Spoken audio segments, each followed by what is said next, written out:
This is something that I found really fascinating. According to Mediaite, the White House is reportedly bringing in NASCAR, the Christian Broadcasting Network, and the Christian Broadcasting Network to help sell the COVID vaccine to skeptics. So there's over $1 billion ad buy as part of the COVID relief package. And they already have a bunch of ads in the works. They already have a bunch of ads that have been released. And the attempt here is to get Red State America to be like, oh shit, people who I'm culturally aligned with, like NASCAR and the Christian Broadcasting Network, they're for the vaccine, so I should be for the vaccine too. I mean, that's the idea behind it. So I find this both hilarious and interesting. And the first thought that came to mind when I saw this is, I actually didn't know, I should say, the ideological breakdown of vaccine skeptics. Because I think it's relatively diverse. I've seen plenty of people on the right who are vaccine skeptics, but I've also seen plenty of people on the left who are vaccine skeptics. And somebody did send a poll when I asked that question. And apparently it's about 34% of Republicans are vaccine skeptics.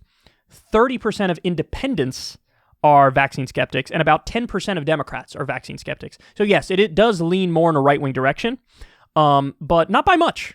Not by much. And of the 30% of independents who are vaccine skeptics, I'd reckon that that's about 15% right-leaning independent and 15% left-leaning independent who are skeptics. Because, yes, everybody should be incredibly skeptical of Big Pharma. They're incredibly corrupt. They're incredibly greedy. You know, there's a story that just came out the other day about how AstraZeneca might be fudging the numbers on their COVID vaccine trials, and even U.S. regulators are like, whoa, what are you doing here? So, but oftentimes what happens is people's skepticism of Big Pharma crosses over into, well, now I'm just against all of modern medicine. And that's why I see a lot of people on the left, sort of like hippie types, embrace all like alternative medicine. You know, there's plenty of examples of that. When, just so everybody knows, there's plenty of scams and greediness in the alternative medicine field as well, just so everybody understands. And, you know, my line has always been that, yes, Big Pharma is greedy and corrupt, and I've been incredibly aggressive in covering them, and I think it should be fully nationalized. But having said that, that doesn't mean antibiotics don't work. That doesn't mean that, you know, a lot of modern medicine isn't correct and spot on. So, yeah, they're trying to appeal to Red State America because there are more people in Red State America who are vaccine skeptics. And is this a good idea?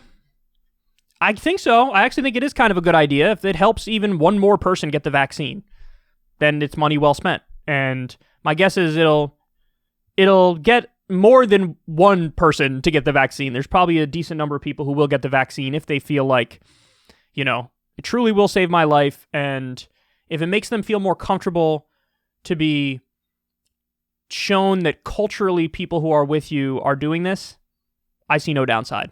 But, you know, some people are TFGs and they're never going to get it no matter what you say, no matter what you do. And there's really nothing you could do about that, unfortunately. But they're trying. They're trying. There's actually a really interesting thing I saw the other day as well, that unions are, some of them are coming out against mandatory vaccinations for workers who are in the union. And, you know, they're making the argument of free choice, your body, so on and so forth. So this is an attempt for the White House to try to convince people by appealing to them culturally. It's relatively intelligent. It might be moderately successful, but also might not. We'll see. But yeah, the vaccine numbers are slowly and steadily rising, and you just hope that, number one, we could get everybody vaccinated, but also, number two, that the new variants aren't so extreme that you're not inoculated against them after you get the vaccine. That would be a devastating scenario.